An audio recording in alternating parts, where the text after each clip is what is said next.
Sergio Mora, Archak Ter-Meliksetian. Mora, still unbeaten. As I mentioned, was ill during his last bout. Peter Manfredo Jr. didn't use it as an excuse at the time. Says he's in full health now. Nutrition, training, focus. He says he's never been better. Ter-Meliksetian, native of Armenia, actually fought as an amateur in Brazil, was very successful. We are ready for the main event.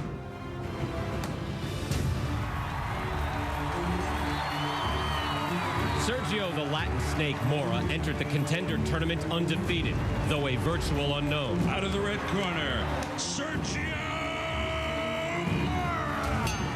He quickly made a name for himself in his quest for the contender championship belt. I've taken a big step to greatness, but I haven't achieved it. Using a combination of smarts, strategy, and speed, Mora rattled his opponents outside the ring. That's how you exploit the 600-pound gorilla. You make him beat himself. Before uncoiling punches inside the ring. And striking down his opponents one by one. In the end, Mora became the contender champion and defended his title in a classic rematch.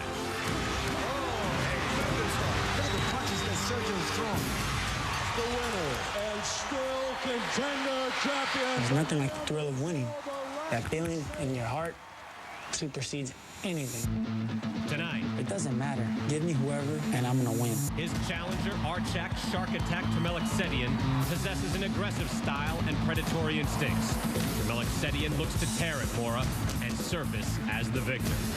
Sergio Mora versus Archak Ter-Meliksetian. Now the battle you've been waiting for. Let the war begin. And the first fight, no mystery, and it was a war with Gomez and Feliciano. Teddy Atlas, though, can figure out the styles better than anyone else. Here's Teddy's fight plan for the main event.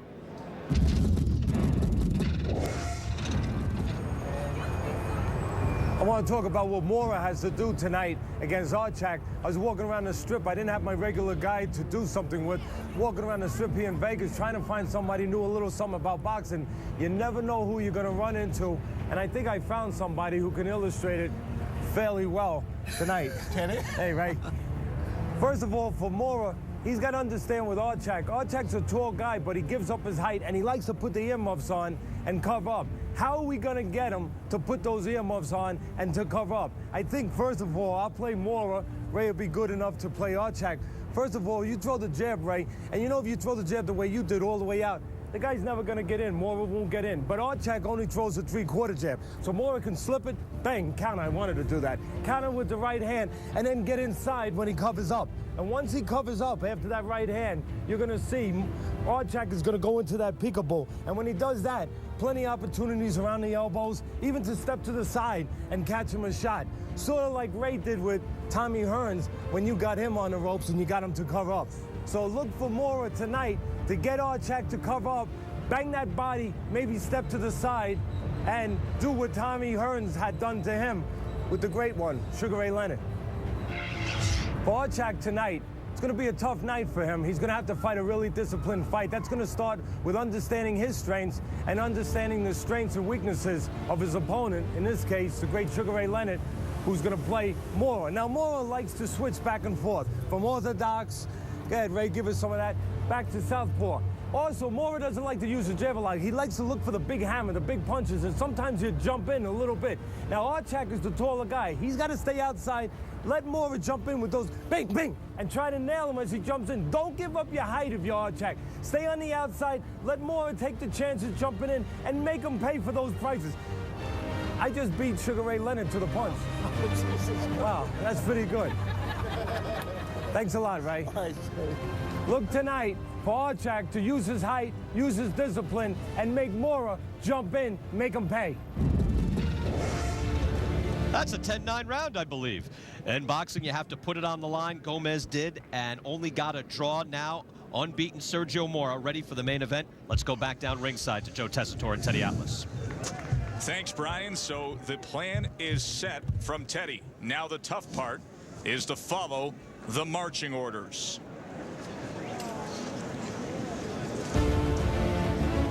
Archak Ter-Meliksetian. He heads to the ring as a proven power puncher. 27 years ago in Armenia, he was born with that great gift. As a young boy, he would use that pure power and that aggressive mindset to tear through the amateur ranks.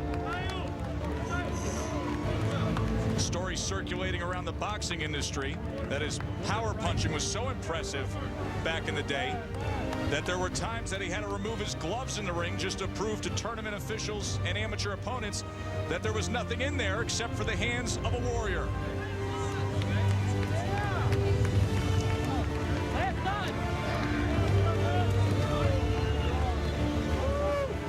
Two losses in a row, but it has come against undefeated prospects. Now facing another unbeaten top prospect.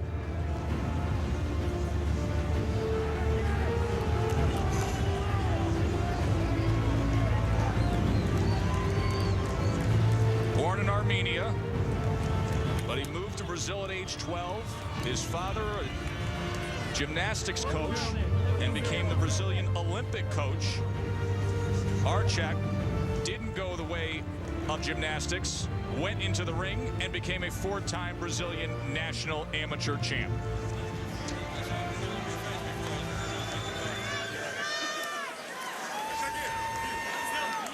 And now he awaits the champion of Contender Season 1.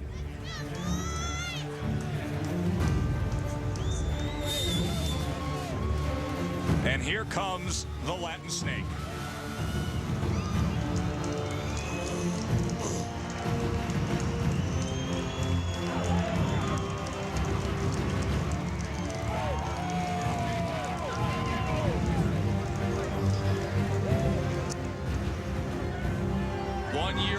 Sergio Mora was in Vegas with an empty bank account and a heart filled with dreams.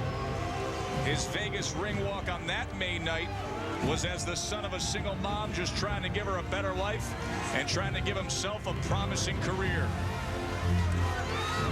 A Contenders Finals win and $1 million later, and Sergio has it all. Now I would describe him as a much more matured professional, really aware of his fame and realistic about his future. A future that is on the line tonight, and two women in his life hoping all goes well. For the official introductions of our main event, here is Jeff Connor.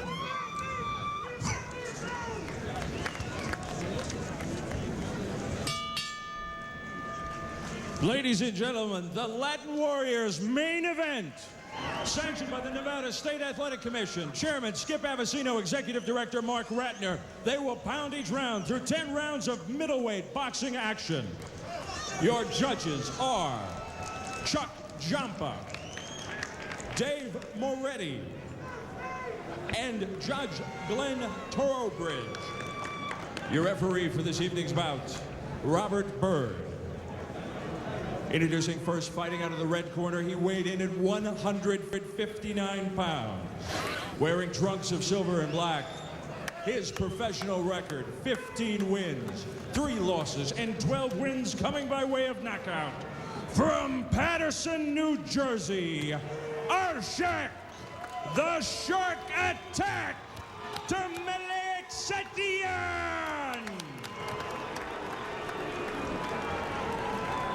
Across the ring, his opponent weighed in at 157.5 pounds.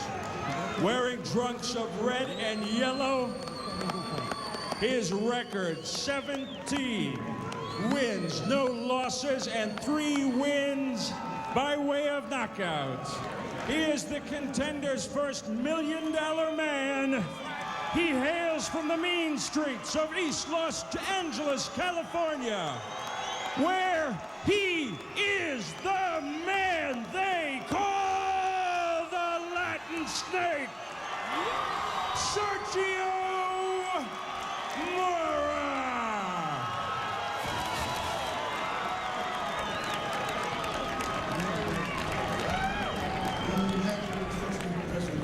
Le tengono tell you now is when I tell you to stop. What that means is you stop whatever you're doing, you give me a clean break. Protect yourselves at all times, obey my commands at all times. Let's do it. Ring experience is brought to you by Coors Light. 17 pro fights for Mora, 18 for Archak. But with Archak's 12 knockouts, he has fought 30 fewer rounds than Mora. Of course, the experience that counts the most, Teddy, is the fact that Sergio has never lost. Has not learned the definition or accepted any kind of reality of losing. That can be a powerful asset for somebody who has a 0 at the end of his record. It is a mentality that can either add unnecessary pressure or supreme confidence, and in Mora's case, it is the latter. Round 1 scheduled for 10. Last 2 fights for Sergio Mora, of course, against Peter Manfredo Jr. He was cut over the left eye both times in the first round. He'd like to avoid that here tonight against Archak. Well, worse than that is Archak coming off a knockout loss in his last fight. That can be very difficult. This is a mind game, not just physical. Very difficult to overcome, especially early. Sometimes you can jump on a guy. I don't know if Mora has that in his mind, but jump on a guy who's coming off a knockout loss before he gets a chance to get confidence and know in his own mind that he's okay. Archak has lost his last 2 fights.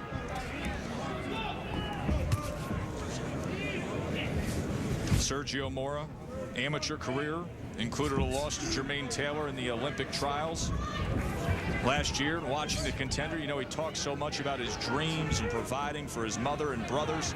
Well, he took that $1 million and he bought a house here in Vegas, a new 4-bedroom house that he's very proud of. Hasn't fought in 200 days. Happy to be back in the mix and get back to trying to work his way up the middleweight ranks. Yeah, Archak been more active, even though he's coming off a knockout loss. 2 months ago, he was in the ring, and as you said, Mora 7 months ago. Right now, you gotta like, even though much is not happening, at least Archak keeping distance. He's a tall guy, he's a long guy, he's got the advantages. Usually he gives it up, as he just did a minute ago. Watch his feet. When you're watching a taller guy and you want to see whether or not he's going to fight tall, watch their feet. If their feet fall in, they're going to be short. If they stay anchored on the outside when they punch and they grab a hold of that canvas, then they're going to keep their height and they're going to get to the shorter guy before the shorter guy can get to them. That's what Archak is trying to do now. And I credit his corner that they've come with the right fight plan. We'll see if they can execute it. There's a good look at the sturdy stance of Archak. You don't see that back right foot falling in quite yet. Of course, you don't see a lot of big right hands being fired off. And after the all-out war we saw between Feliciano and Gomez, the crowd here at the Aladdin being brought out of 5th gear, back down to neutral here. Now there is an exchange of right hands, and now on the inside. Mora got inside where the shorter man you would think would want to be, and maybe the physically stronger man. But he didn't stay there. He came back outside, and he got Archak to cover up. He should have taken advantage of that. Let's check in with Scott Reese for a SportsCenter 30-30 update. All right, Joe, game 6 between the Nets and his head connect, guys. Let's work that body. The fighter focus on Archak Ter-Meliksetian. You can see a 4-time Brazilian national amateur champ. Loves Gatti and Mayorga. Big brawlers, and he speaks 5 languages. Question is tonight, will you be speaking defense and height? And a closer look at Sergio Mora. We told you about his amateur days in the Olympic trials when he lost to the eventual undisputed champion Jermaine Taylor. His favorite fighters, well, way back when, the no-mas combo, Ray Leonard and Duran. And what an advantage Mora's had to be around Ray Leonard for the past year, being involved with the contender, the Latin Snake, in the red with yellow, trying to maintain his undefeated status. That is not going to help. That was one of the big questions tonight. The first time he has faced pure power. And so far, Archak is able to give himself a chance to deliver that power because he's punching at the right distance. The thing for Archak, this can hurt him. I know that's going to sound funny. This can hurt him early on, dropping Mora, because he might abandon his fight plan, a fight plan that I think he needs to stay with, as we said in the tips with Sugar Ray. to win this fight. He's starting to give up his height already now, feeling so good about scoring that knockdown. He needs to do what he was doing early, Joe. Stay on the outside and take advantage of Mora, who gives you opportunities to hit him when he comes in. Mora does jump in, doesn't use his jab enough, doesn't work in. He'll jump in with big shots like that. That's where Archak must catch him, pick him off, coming. So Sergio Mora hits the canvas here in round number 2. Now with his feet underneath him, getting in and out, taking his shots. See, after that knockdown, you can see already Archak's starting to give up that height. He needs to stay. He already put Mora on the floor, so he figures, let me go to him. Let me put him there again. You got to remember what you came here ready to do and what your advantages were. The advantage of Archak is to stay outside, not inside, and catch Mora as he jumps in. Mora has been the bigger guy. He's fought most of his career at middleweight, and Archak turned pro 146 pounds. All his fights between welter and junior middleweight. Good left hand sneaking on the inside from Mora, but the shark attack still biting in. And now fighting off the ropes comes Mora with one single shot back to the center of the ring. See, the thing with Mora, he fights in spurts. If you can handle those spurts, you can have a good night. On the outside, Mora does not really carry rounds with the jab. He used a good jab there and contradicted me. But a lot of times, Mora doesn't use that jab enough to carry those dead spots. With Mora, he's either doing that, jumping in with right hands or left hooks, and he's opening up, usually, in flurries. Lead right hand, and now Mora with a flurry, a right hand from Archak. We'll come back and take a look at the knockdown right after this. The corner of Sergio Mora trying to deal with what happened in that second round, Teddy. It was the left hook, and you talked about it before the fight even started. Well, this is what we talked about in the tips with the great Sugar Ray Leonard, that Mora jumps in with punches, and when he jumps in, it's up to Archak to be set to counter him, and that's exactly what he did. Mora jumped in, you see another look at it, and the left hook caught Mora right on the chin as he left a hole. We told you that Archak Ter-Meliksetian was born with that gift of power. He displayed it in round number 2.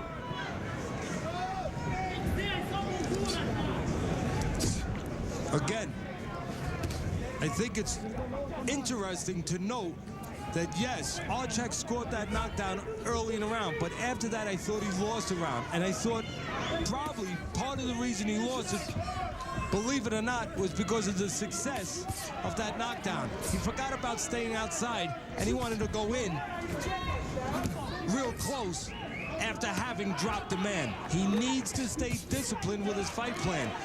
Simply put, the advantage for Archak, the taller man, is to stay outside like he is right now and force Mora, who has a tendency to jump in. Not work his way in, but jump in, leave holes, like he jumped in right there. But Archak did not counter him.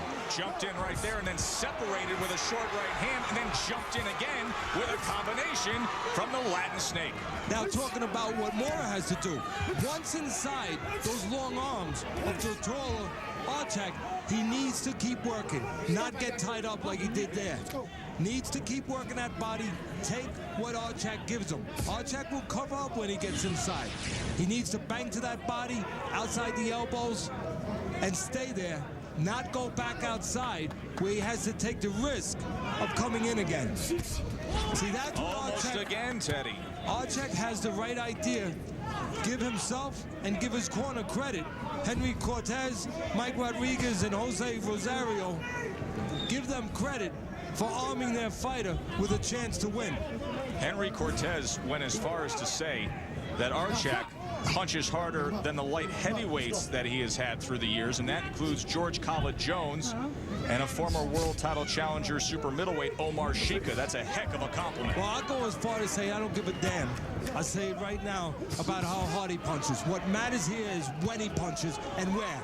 If he punches at the right time, he's going to have a chance, as he showed in that last round. He's got to punch on the outside when Mora jumps in. You know, I can tell you for a fact that this is not what Sergio Mora expected, because he thought that Archak would show the power in a much more reckless, aggressive way and almost punch himself out in the first 4 rounds. This is a much smarter fight than he expected. Mora will turn from orthodox to southpaw. And then right cross there, over like that. You saw him do it right there. Now, what he has to be careful of, Mora, is that he doesn't switch feet too close. While he's switching, like he did right there, he can be a little vulnerable, not ready, and Archak could get off. There's those spurts we talked about with Mora, where he can be so effective, and he can just steal, just grab around. And he may have done it here. Action from the last round. Mora coming in with the right hand, not working his way in, but you can see Archak late with the left hook. So Mora gets inside where he wants to be with the taller man. The main event on the Contender Latin Warriors, coming to you from the Aladdin Hotel and Casino Resort in Las Vegas. We are on the Strip. I'm Joe Tessitore alongside Teddy Atlas and Brian Kenny. Great night of action we had between Feliciano and Gomez to get us started. This is round number 4 between Archak Ter-Meliksetian and the Contender champion from season number 1, the undefeated 17-0 Sergio Mora. Teddy Atlas's scorecard, the 10-8 second round. That big left hook from Archak scored the knockdown. The other 2 rounds going to the spurts and the boxing of Sergio Mora. Now Mora inside where I think he wants to be. The bigger guy, he can get Archak to cover up, put the earmuffs on. He needs to go to the body, but he needs to stay real close. If he falls out a little, those long arms of Archak will get just the leverage they need, maybe, to be effective. See, in close, Mora's okay, but he's got to keep it tight. Combination gets off there. Distance and separation is an enemy of Mora. Proved true in that second round. Jumped in, the left hook met him. And now here's another left hand coming in from Archak. Again, I think the success of that second round knockdown, I'm going to say it, I think it's hurt Archak just a little bit. They got to get it out of his head because he's giving his height up now. What he should be doing, I think, is on the outside using his jab, controlling the outside with his jab, with the shorter Mora, scoring on the front end with that jab, and then trying to entice Mora to jump in and then nail him like he did the second round. See, there was a little jump in, Joe, by Mora, but no left hook from Archak.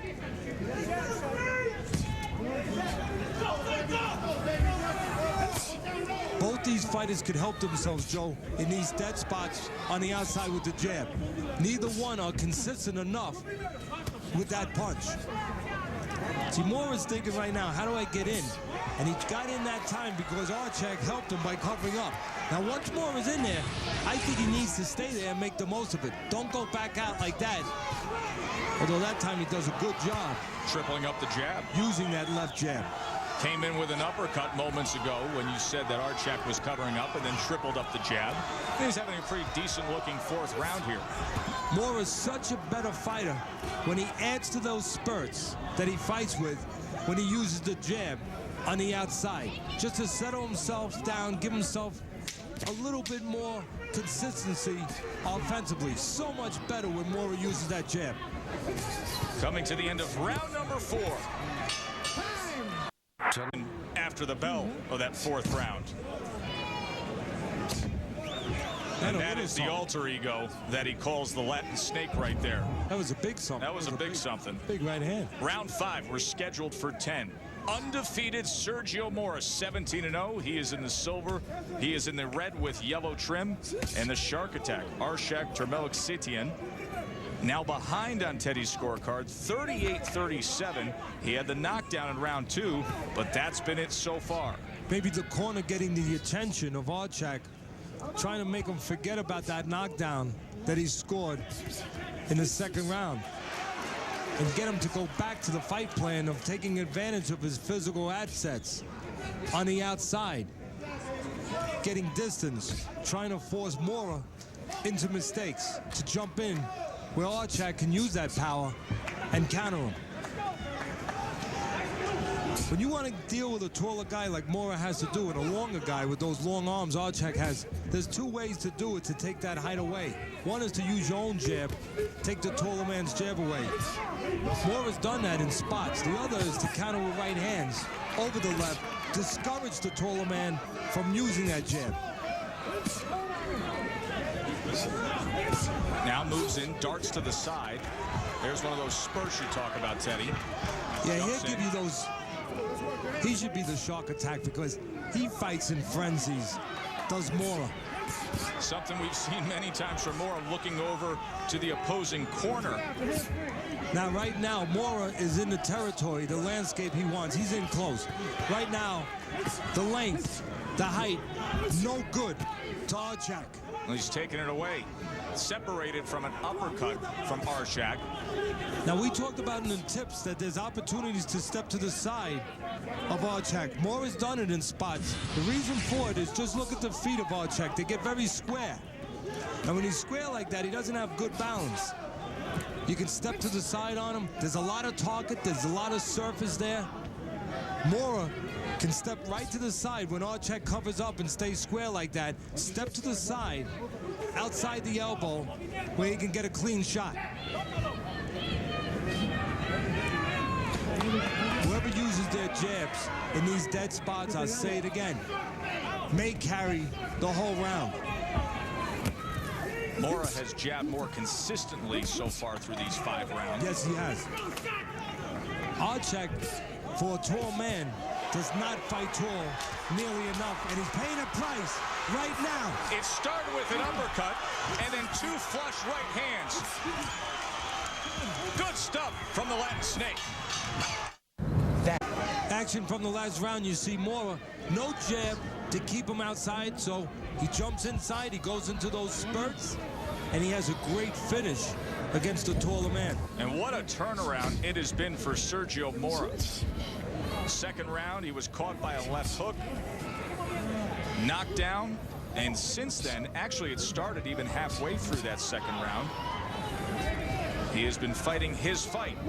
Mora in the red with yellow, undefeated, 17-0, looking to advance his career beyond the boundaries of the contender. 48-46 on Teddy Atlas's scorecard. Of course, a 10-8 second round for the Shark Attack. The plan should be, again, for Archak, the taller man, to stand out at the right distance, use that jab to take advantage of being taller, draw a line in the canvas. Do that.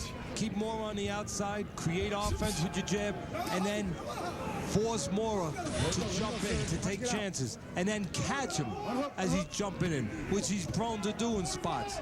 Archak has not done that nearly enough. And if you're Mora, what's your fight plan? Well, you want to get inside without getting caught. You want to be able to get in there, go to that body, take advantage, as we said in the tips, of Archak putting those earmuffs up, covering up, putting his elbows in, putting his gloves up, and giving you the body, giving you opportunities to get off. Let's go.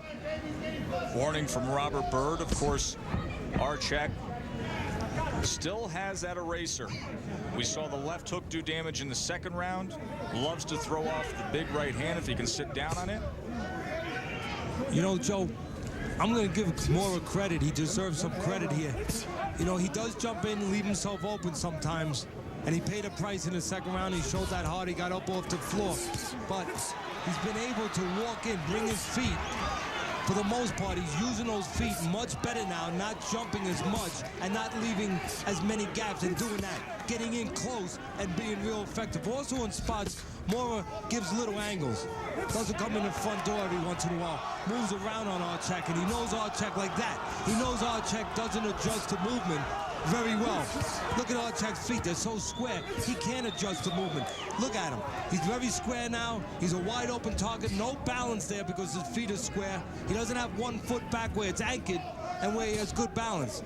And again, he's a target. And in this sixth round, he's been an easy target for Mora. Especially with that uppercut. He's had great success with it here.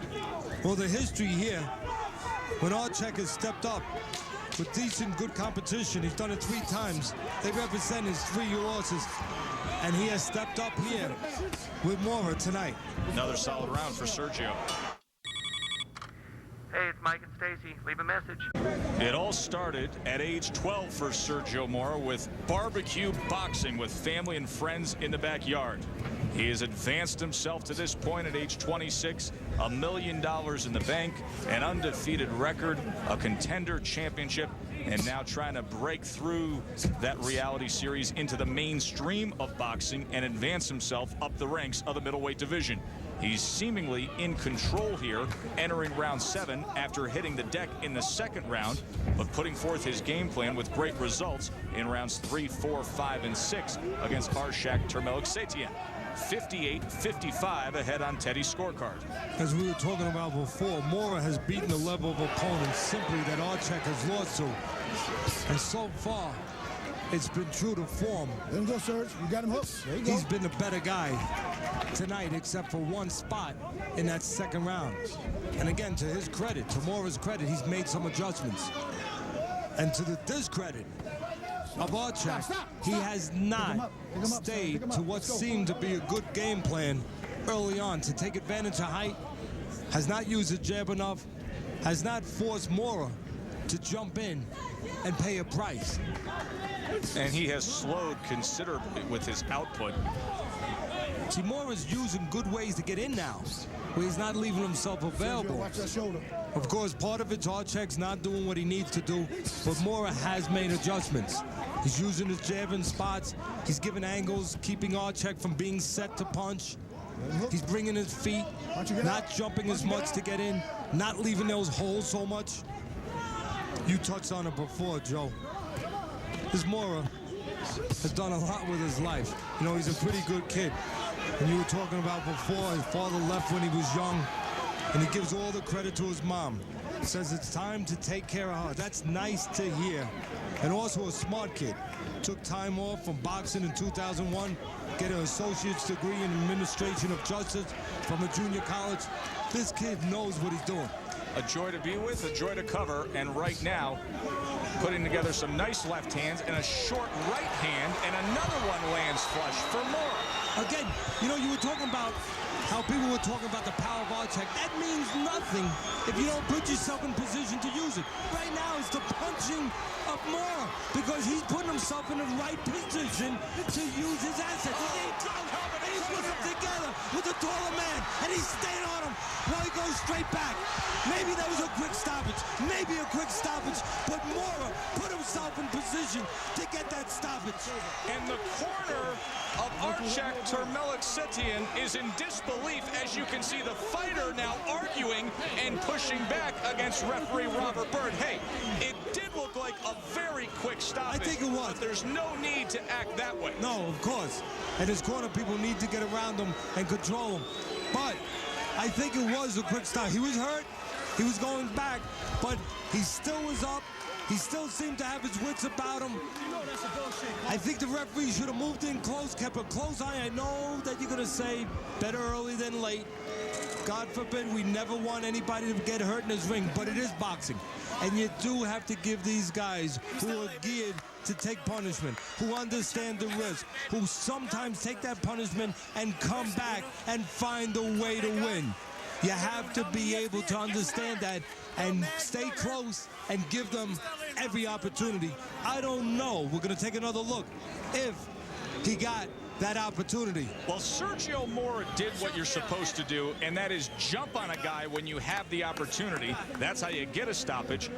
But did Robert Bird, the referee, make the right call? Take a look, and you be the judge. Well, it's going to start, as we were talking, with Mora getting in close with the taller man, where he wants to be, going to that body. We talked about how he covers up, leaves himself open. He opened up. There's a spurt by Mora, and he followed the taller man back and caught him with some clean punches. But right there, I'm going to say it was a bad call, because right there, Archak showed that he still had his wits because he came back with some punches. We're going to take another look. Again, Mora in close, going to that body. We talked about that. It was there for him, and he needed to be close. That time, he puts them together with those spurts we talked about. He followed the man back. He caught him with some nice, clean shots. But now, all of a sudden, you can see Archak comes back a little bit. No doubt he's dazed a little bit. Referee, maybe a tad too early. I think the problem is, Teddy, is that there's no doubt about it that the right hand in which Mora lunged forward and backed up Archak against the ropes, that was a great shot, the kind of shot that does end a fight. It's the fact that the next 3 and 4 shots didn't land and Archak then returned fire, then the stoppage. I think that's what everybody has a problem with. Nonetheless, it was clear that the fight was heading down a certain road, a road that was going to lead Sergio Mora to win number 18, which he picked up. Now, for the official particulars, let's send it up to Jeff Connor.